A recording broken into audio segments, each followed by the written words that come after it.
So you have these devices, firewall, IDS, honeypots, and you have people skirting around them to try to get in. So they are evading your security devices. How do you stop the evasion? Let's talk about evasion countermeasures. Okay, if you detect people are coming in, you need to close those switch ports down. And you need to look through your network traffic for potential threats and reset all TCP/IP sessions that appear to be malicious. You need to ensure users are trained to update and patch systems and network devices regularly, and make sure they are trained to identify attack patterns. And that's not going to be, well, there will be different kinds of training for both end users and IT people.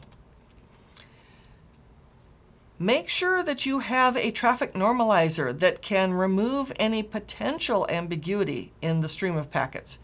Make sure that fragmented packets are reassembled by the intrusion detection systems and normalized. You need your DNS server to be defined for client resolvers in routers and similar devices. In other words, no weird client connections. Ensure security of communications devices is hardened. No ICMP time to live expired packets when possible. Make sure the TTL field is changed to a large value. I mean, you cannot manually do this. You can't. You need sophisticated tools that can detect these things. Your IDS is your best option, which means you have sensors everywhere. And you keep an eye on all of the data that comes in from those sensors. That is really your best bet.